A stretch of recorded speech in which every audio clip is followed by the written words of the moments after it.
Hey guys, welcome to Ethernet Blueprint. This is video 3 of our series of setting up your network from start to finish in your home. And today's video, we're going to be doing some of the fun stuff, guys. We've done all the planning. We've figured out how this is all going to connect up, where the wires are going to go. We've figured out what equipment we need. Now all we need to do is put this thing together. So in today's video, I want to give you some options. I want to kind of talk over maybe an open frame rack, maybe doing a shelf. I have a fully enclosed rack. We're going to talk about some of those things. We're actually going to install an access point, and I'll show you how that process works, both an in-wall and a ceiling mounted. So depending on what you came up with at your house, you should know how you're going to install this thing so we can get to the configuration part, which is going to be done in the last video of our series. And so you'll make sure you tune back for that. Okay, let's get going.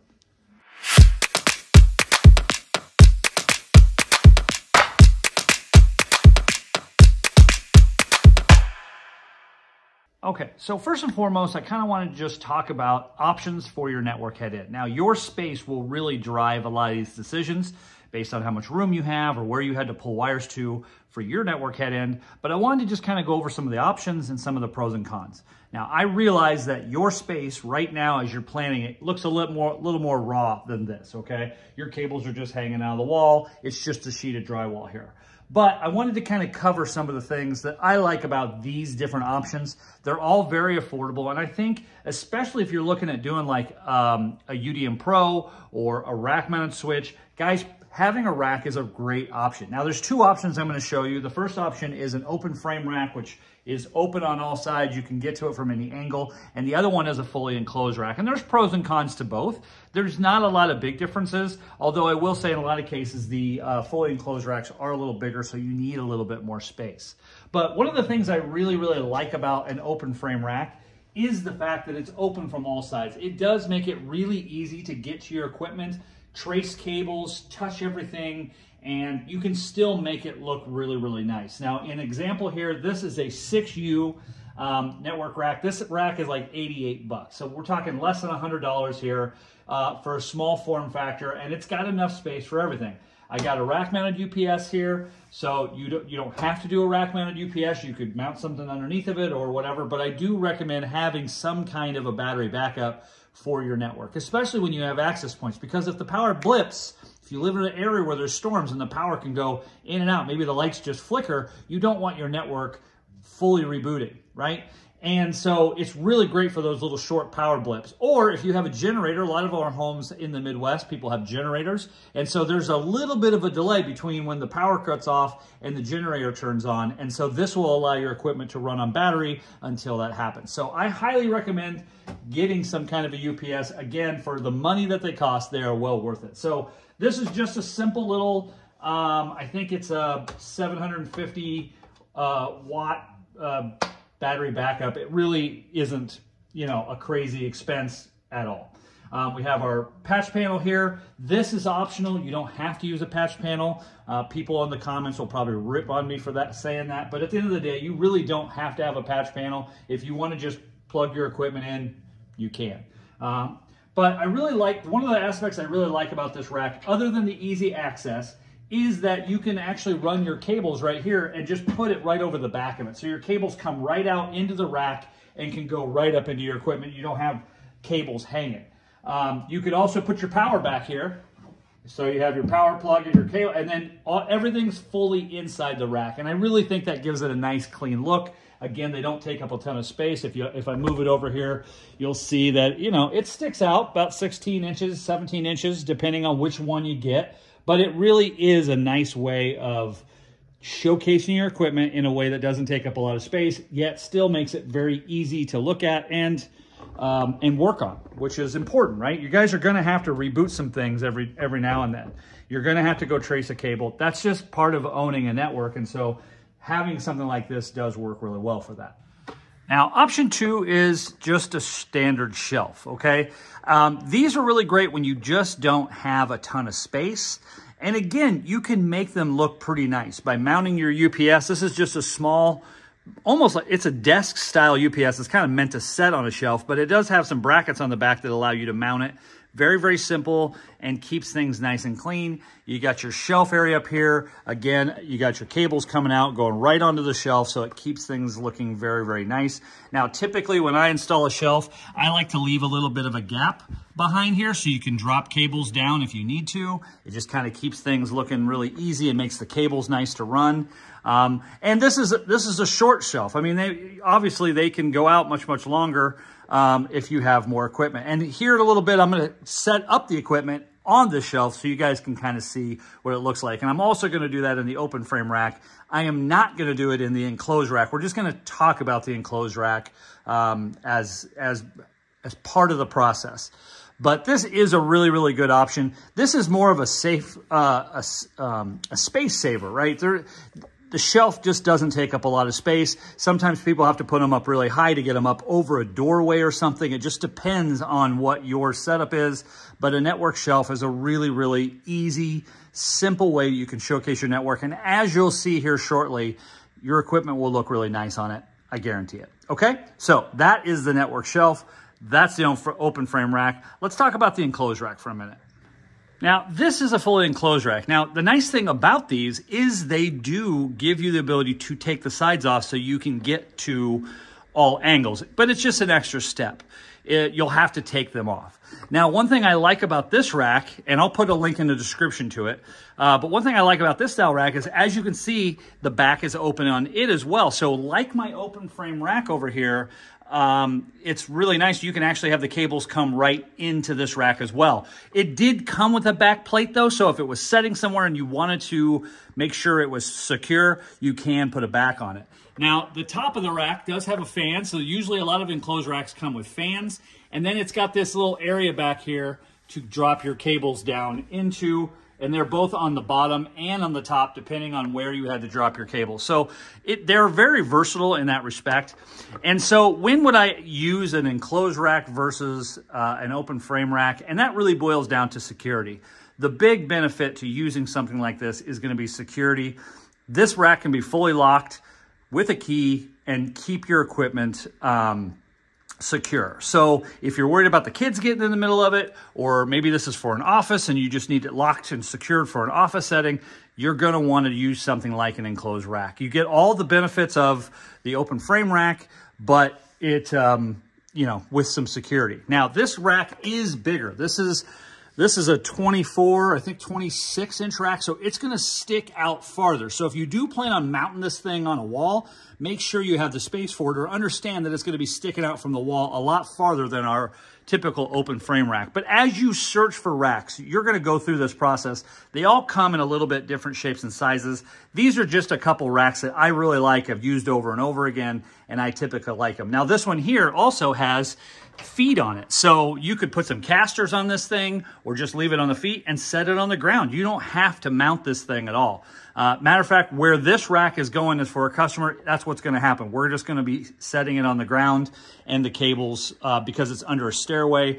And so that way we can move it if we need to, but for the most part, it's just going to set right on the floor. It doesn't need to be mounted at all. So I do like an enclosed rack. I think they're the cleanest and nice looking of all of them. However, it's just one of those things where it's a little bit tricky in how you use them and the design of it. And you just got to make sure and understand how you lay out your equipment, and that you'll have to pop the sides off and hide a key or whatever if you need to secure this thing. The other thing I'll kind of point out here is that with this particular rack versus the other one, the open frame rack, if you are using a Dream router for your router, maybe you're not using the UDM Pro, you're using a Dream router, you're not going to want to stick that Dream router inside this rack. You do not want to stick Wi-Fi in a metal box because it's going to kill the signal, okay? So if you have a Dream router, for your router, you'd either want to set it on top of this rack, just set it on the top there, or maybe look to an open frame rack where, you know, it can be setting in there and the Wi-Fi inside the rack is going to be just fine because there's nothing really blocking it. We interrupt this highly entertaining, super informative video to give you a warning about your new construction build. Many builders, in an attempt to be forward-thinking, are offering a built-in network enclosure as part of their build. Guys, if your builder is offering this, please consider using one of the options we're talking about here and see if they will work with you to remove that. And here's why. There are really a lot of reasons not to use them. They're really hard to manage the cabling inside of them. It limits the amount of equipment that you can put in there. It's almost impossible to fit a UPS. They're just not big enough to facilitate your equipment because they're built into the wall. And if you do have something that won't fit in there, you have to run the cable up in the door. It ends up being more trouble than they're worth. We highly encourage our users not to use them just because of that fact. Plus, problem number 2 is they have a door. So every time you want to get to your network equipment, you either have to open the door, which means you can't stack anything in front of it, okay? Or you have to take out 6 screws to be able to even get to your gear. So guys, I realize this is a forward-thinking way of doing things and they're trying to offer things to help, but I'm telling you, a network, a shelf, or a rack or shelf, something like that is gonna serve its purpose much better than one of those built-in enclosures. Okay, back to the broadcast. Okay, so for today, we're gonna be using kind of my standard equipment that you guys have probably seen in other videos, but we're gonna kind of talk through some of the processes of putting it in a rack or setting it on a shelf and just kind of talk through that. So we're gonna be using a UDM Pro, a 16-port rack mount switch. I'm also gonna show you the 16-port light switch so you guys can kind of see what that looks like. I don't have a Dream router here with me, so I can't show you that option, but we can talk through a little bit about that. Obviously, you guys know what it looks like, so we'll cover that. And then we're gonna switch over to access points. I just wanna show you what I typically do when I install them, just so you guys can kind of see that and make it work. For the cables we pulled to the ceiling, I typically, well, actually for either case, wherever you're gonna put an access point, I typically have a single mounted low voltage gang box installed as well. And then that way the mounting plate just mounts right up to it. It keeps it nice and easy. You'll see that here shortly. So guys, we're gonna be installing the equipment. I'm gonna walk through each thing. I'm kind of put this stuff in the rack as we go, show you kind of before and after, talk through some of the things, and hopefully it'll help you design what you want this thing to look like in your house. And so let's go ahead and get started.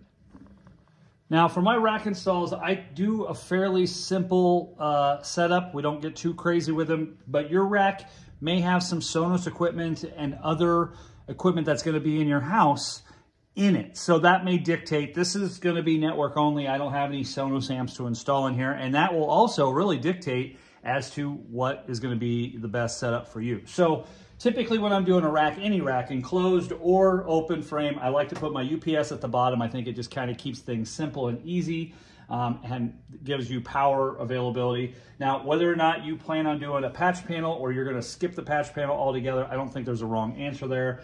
I have a patch panel installed, and these basically are just, I've taken the cables and I've installed keystones on them, and then this patch panel just allows me to snap the patch panel in. So that's the type of patch panel I recommend instead of punching down the wires on the back. Those can be a real pain in the ass, to be honest with you.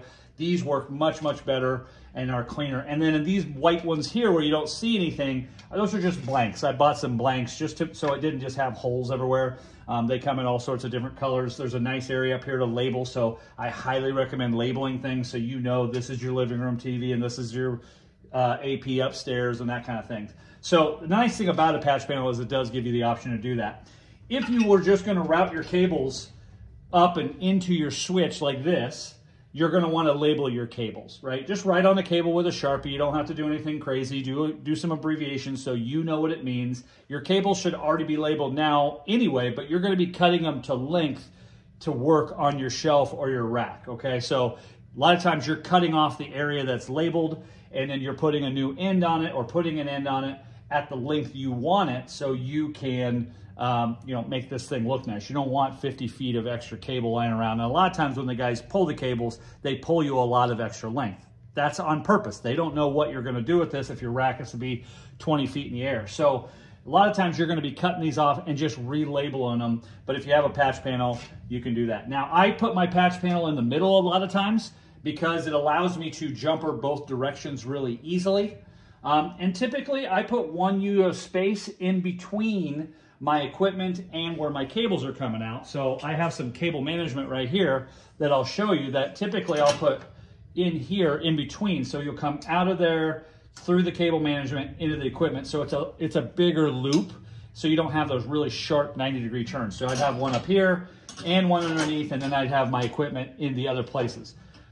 There's no wrong answer here. You can put your router on the top, you can put your router at the bottom. It doesn't really matter because the jumpers are all still the same. The router has to connect into the switch, and then the switch is going to power all your other equipment. It really just depends. I think sometimes the length of your cables and stuff will really dictate that. But I like putting my patch panel in the middle or run my cables in the middle so I can just jumper up or jumper down. It just keeps things nice and clean and easy. So UPS, each of these is 1 U of space. That's where the equipment will set, and I'll show you what that looks like here. Yo!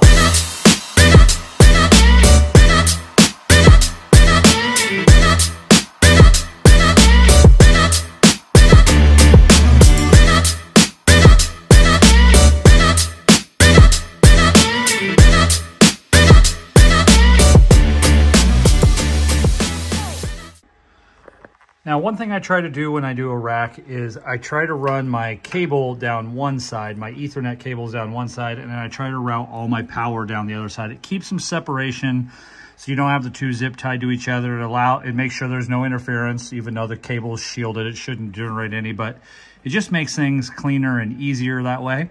And typically in your network equipment, the power plugs are on one side, and then I run the cables down the opposite side. All of these cables are just plugged into the back of the UPS, and everything is booting up, and you get a nice clean look. Now, if you didn't have this guy here, and you were doing a Dream router, okay, so not rack mountable, then, you know, they make shelves that you can put in here, and the Dream router can just kind of sit up here, you know, sitting out the top of the rack, and it looks just fine. And I'll flash up a picture example of that, of one I set up that way here so you can see it.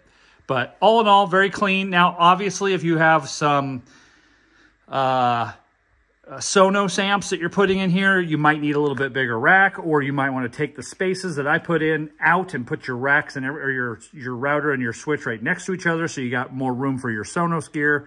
No real right or wrong answer, guys. This is just one way to do it, and I just wanted to show you what it looked like. I like cable management. I think they're kind of the thing that makes it look really nice because, you know, you can see my patch cables are a little long, but I can hide them with this pretty easily, which is nice.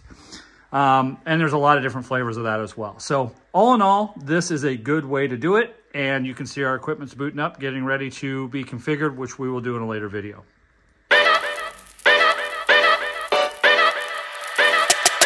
Yo!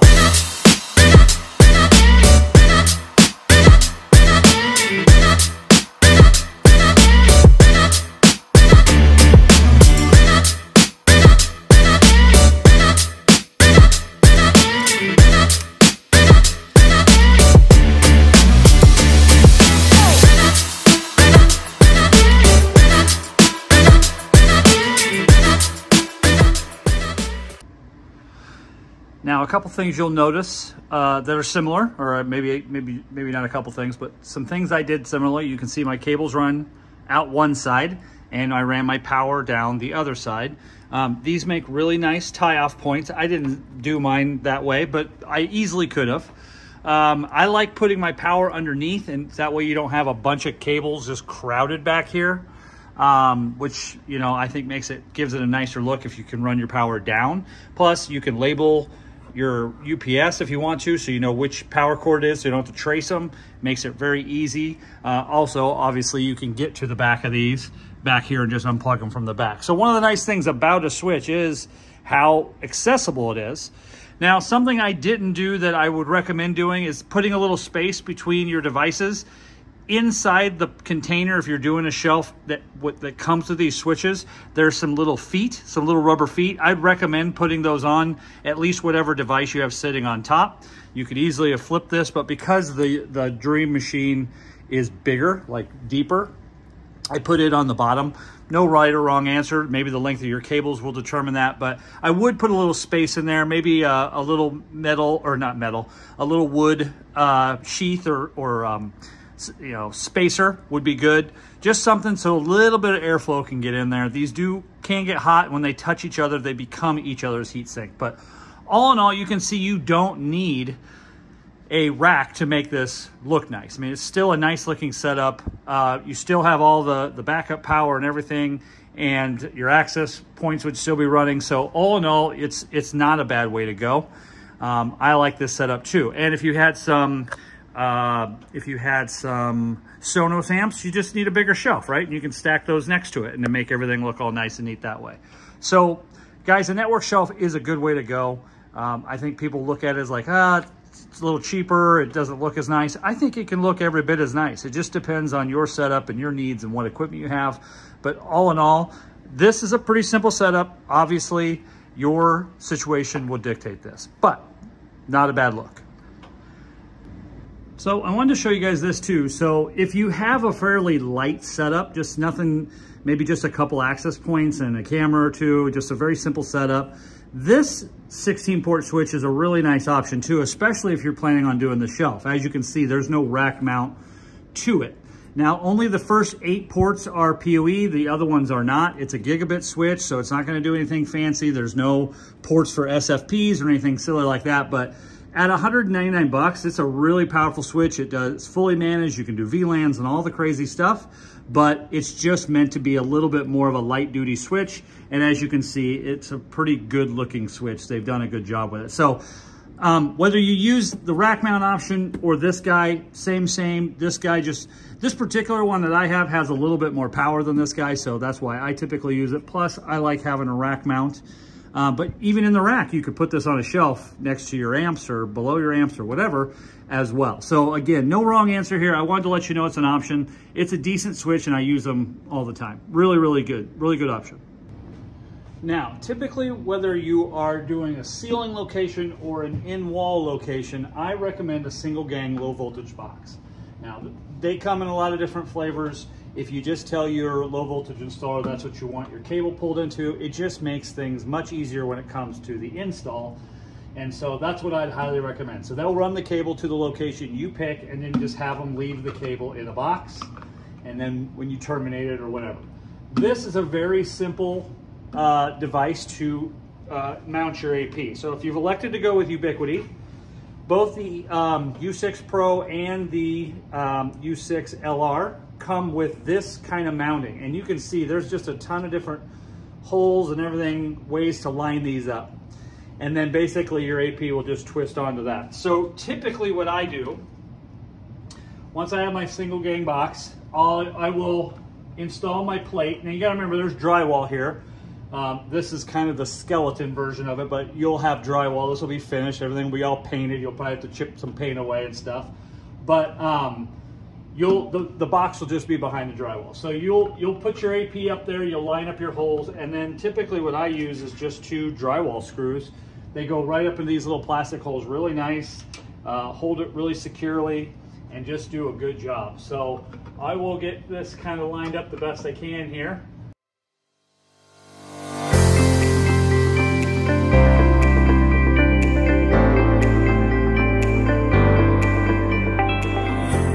So the nice thing about these drywall screws is they've got a flat head too. So they sit up inside the lip of this. There's no scraping, it doesn't do anything.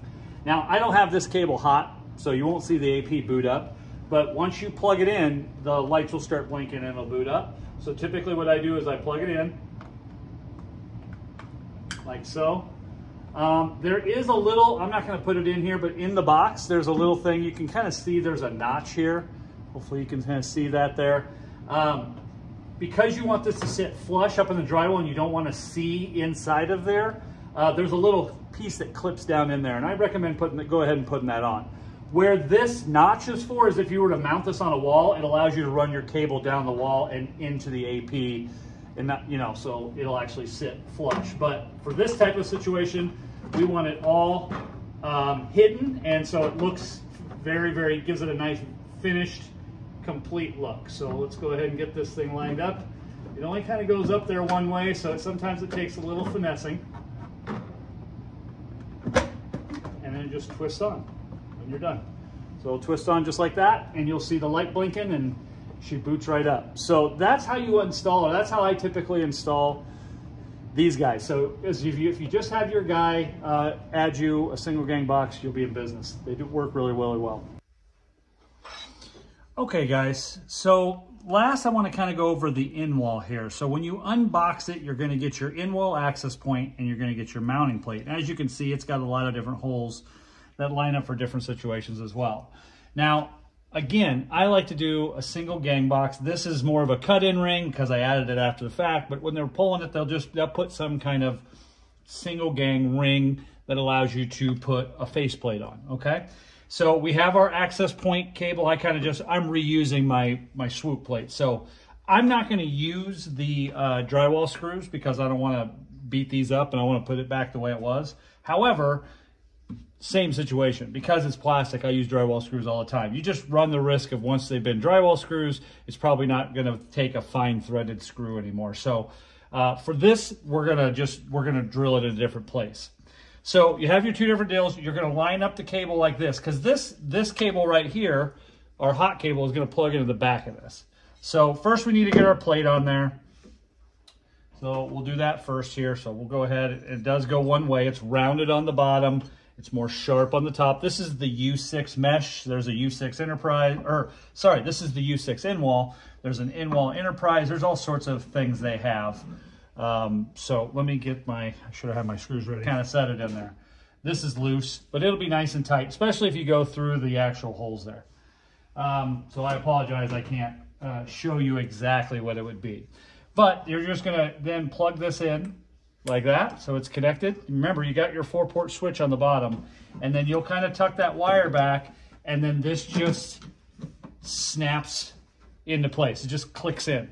So it'll be nice and permanent here, and like I said, you'll be right there. So if this is going up behind a TV, or maybe you got to go in a bedroom or an office, this is how it would sit on the wall. And it really is a great option, guys. I like these APs a lot. So, guys, this is how to do the in-wall. We've covered the other stuff.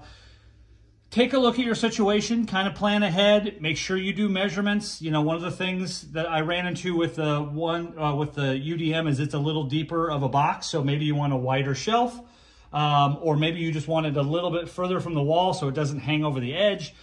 You got to make sure your rack is deep enough if you're going the rack route. Again, you guys are going to want to look at certain things and figure out, you know, make sure it's all going to fit the way you want it. If you're adding Sonos amps, look at getting some shelves. Find out how high they're going to stack. You might need a little bit taller rack, things of that nature. Also, make sure you hit a stud, guys, for holding anything of weight. The rack, you know, where you have the shelf mounted, try to get in a stud if you can. You don't want this thing to come crashing down. So just kind of a best practice. Is obviously easy here when I can see the studs down below. Very easy. So, you know, sometimes it takes a little finesse, but all in all, it's a good way to go. So basically what we're going to do now, we have everything, you know, you'll get everything installed. I'm going to pick one of the scenarios, either the shelf or probably the rack, and then we're going to actually configure this thing from start to finish, including VLANs, getting it online.